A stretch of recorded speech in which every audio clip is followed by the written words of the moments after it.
Welcome again. Denver Black here Yeah. with a short video.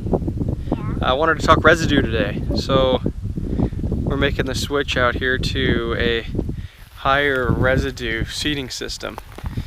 We've been using a hoe drill on 12-inch spacing.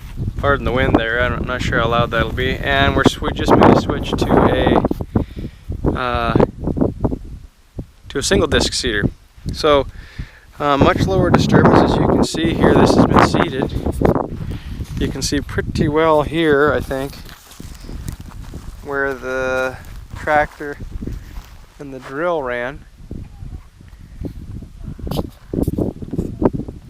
And let's so here now. Here's what we were looking at. Now you can see as we get closer, the green down here growing. This is cover crop. Here we're looking at clover, and then barley and oats.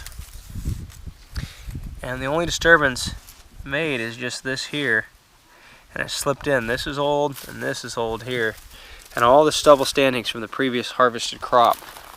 This is typically our fallow period, where we'll see where we just spray it out doing a chemical fallow to kill weeds. Here's competing weeds that are coming here. Here's a weed. I just saw a kochia a second ago. Here's a cheatgrass probably. And yeah, here's a kochia right here. One of our worst weeds actually. Very competitive.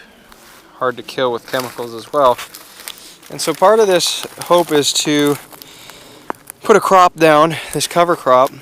We're putting down the barley, oats, and clovers to feed the soil, right? So oats are known to feed and promote mycorrhizal fungi, which help the plants to work together in community. The mycorrhizal fungi form networks. I think the largest they've found is in an old growth forest. It's something like 50 square miles. It's just enormous. It becomes kind of a super organism, I guess. It works with the plants, and so as the plants exude sugars from their roots, it feeds the biology, the bacteria and the fungi and so on and so forth. So that's the idea. What we're trying to do here is we're trying to put in a cover crop that will feed those microbes, and at the same time it will be using moisture. You know, and the whole purpose of a fallow system is to preserve moisture, to bank moisture, because we're such a low rainfall arid environment. So we're trying to save moisture for a whole year, so that when we grow our crop, instead of having 10 inches of rain, we'll have 10 inches of rain banked and another 10 in the crop. So it's a cumulative rainfall of somewhere around 20 inches. But even when the soil is bare, even when we try and hold it bare and there's nothing growing, the soil is losing moisture through evaporation, the heat and the evaporative effect, the baking of the sun. And what we find is the soil surface on bare dirt like this, you know, it absorbs more of the sunlight, and it's very hot. The temperature difference between that and the soil underneath this protective layer, well, look at how wet that is. Look at that. There's your difference right there. Just under that little bit of straw, look at the wet.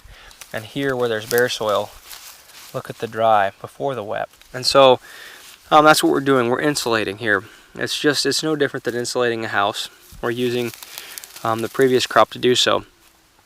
So as I said, just bare soil will use, the fallow will use moisture, will lose it rather.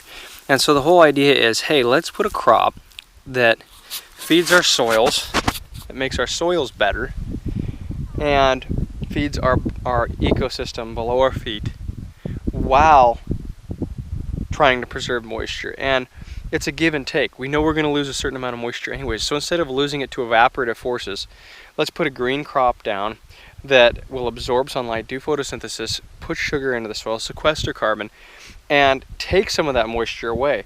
If we can take some of that moisture that sits on the surface that the weeds will germinate in and use, perhaps the weeds will be less. So now instead of the weeds competing with our moisture, our feeding crop or cover crop that's feeding the soil is competing with the weeds.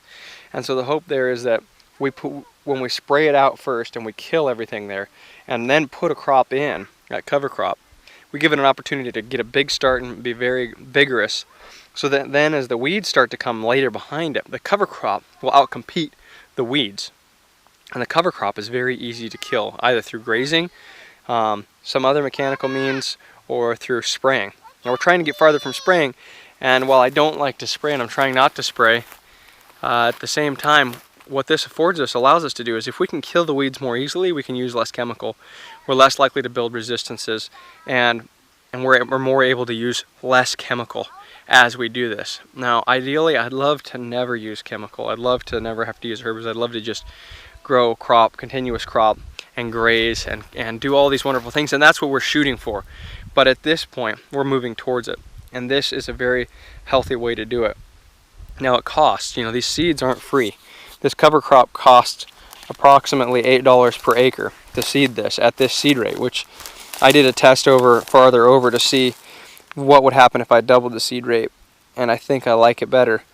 But it costs about $8 an acre, so that's competing with my bottom line.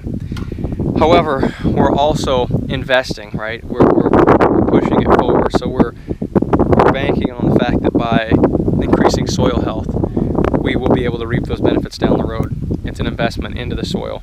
Far too long have we degraded our soils, have we mined our soils and exploited our soils. Now we need to stop and ask, okay, how can we put back into the soils, and how can we make this more regenerative and sustainable? And that's what we're doing. So that's just a short bit today. What is it today? May 2nd, 2016. This is me talking about residue. Just more perspective from a farmer, for what it's worth. I hope you guys enjoy. Thank you and God bless. A little seedling habitat down here.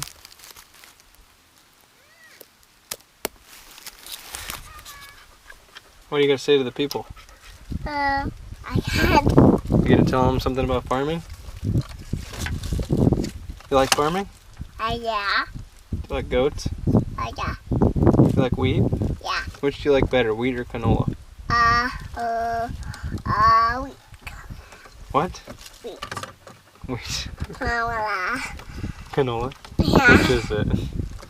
Canola. You like the yellow canola flowers? Yeah. Okay.